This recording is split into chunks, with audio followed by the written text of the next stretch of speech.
welcome along to another video. Today it's Friday the 23rd of October 2020, and in today's video I'm going to look ahead and preview day number 1 of the PDC European Tour for its more official name, the International Darts Open, which is taking place in Riesa this weekend.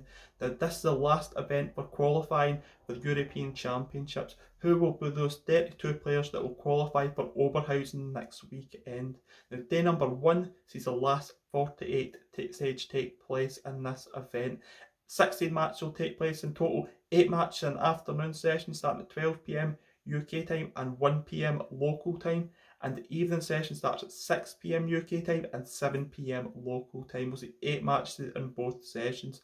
But before we discuss the matches, I'd like to wish a get well soon to Glenn Durrant, who tested positive for the coronavirus today, and that puts him out of European Tour event number 4 and the European Championships. We wish him a get well soon and a speedy recovery. So now let's get on to the afternoon action, and it says Scott Marsh take on Jason Lowe. This is a very interesting game. Scott Marsh came through the associate qualifier last week and he was outstanding in the modus during lockdown, and he takes on Jason Lowe. Now Jason Lowe is steady 97 average. He's always in that ballpark. He's a very, very difficult player to beat. I think it's a great match to start the session, and we're for 6-5 to Jason Lowe in this game. The next match sees Benito Vandenbogaerde take on Andreas Harrysson. Now Andreas was the Nordic and Baltic qualifier for this event. He's had to wait a long time to get into this event, and he gets on Benito. The Benito's been getting better in 2020. He's been showing signs of 2016 form, but not in big spells. I think Benito will be too strong in this game. I'm going for a 6-3 win for Benito Vandenbogaerde.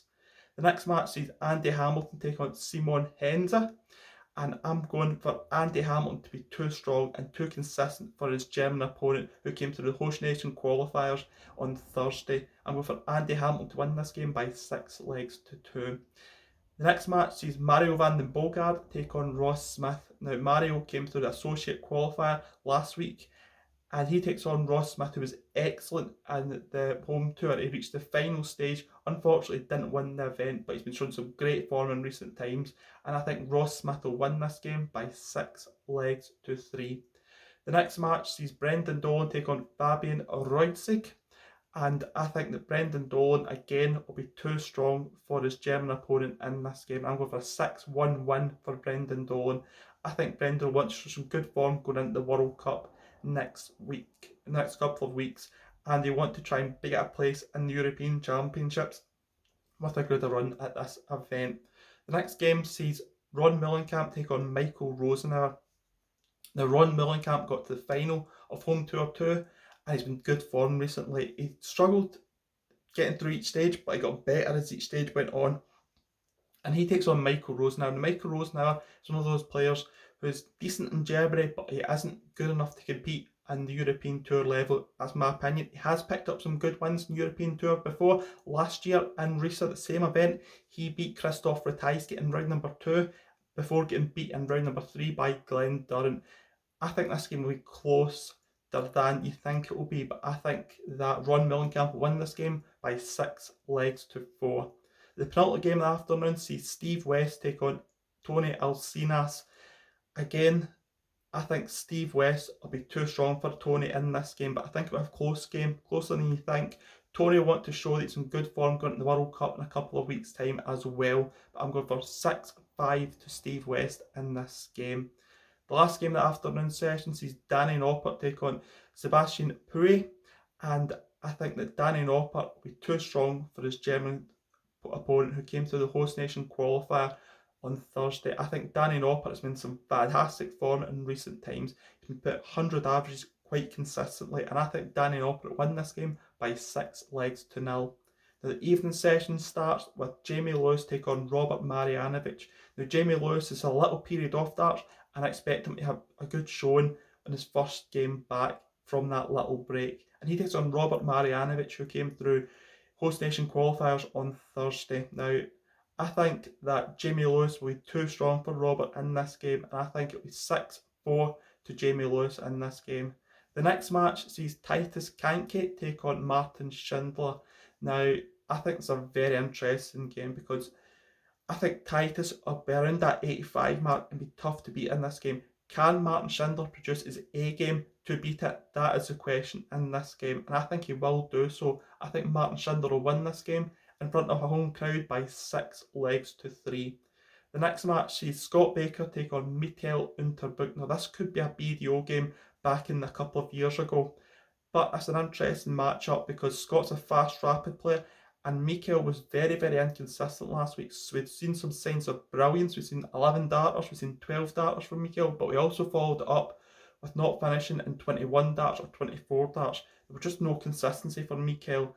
I think it's a very, very interesting game because both can be up and down. This could be either brilliant or it could be really disappointing. I think this could be a really, really good game in the evening session, and I think that Scott Baker will win this game by 6-3. The next game sees Martijn Kleermaker take on Arsen Ballaj.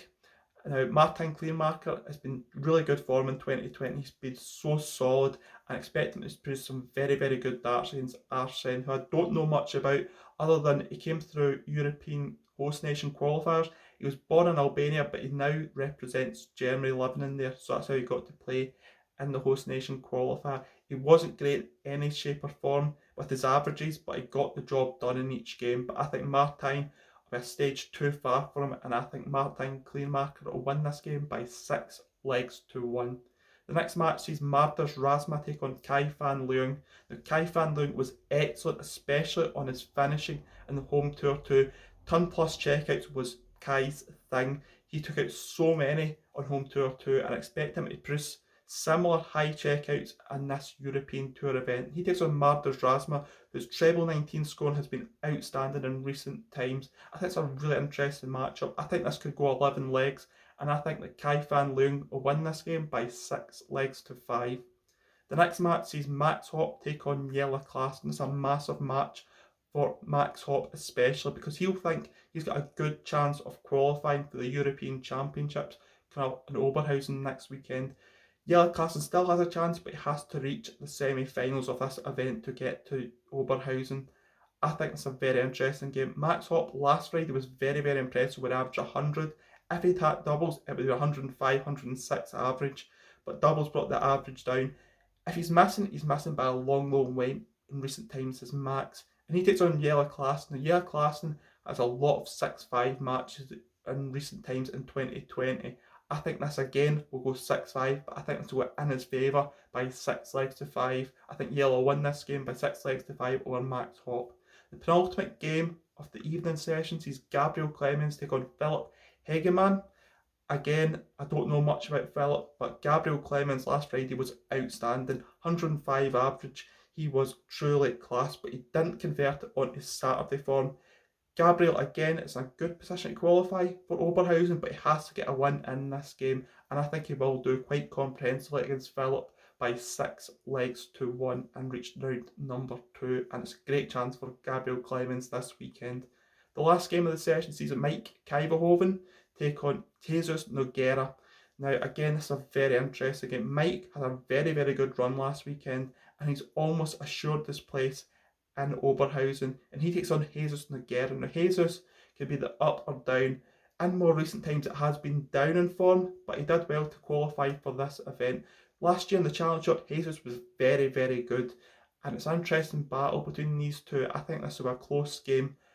Mike's, again, either very, very good or very inconsistent, but at the back end of games, he was very, very impressive when he beat Darryl Gurney and Glenn Durrant last weekend.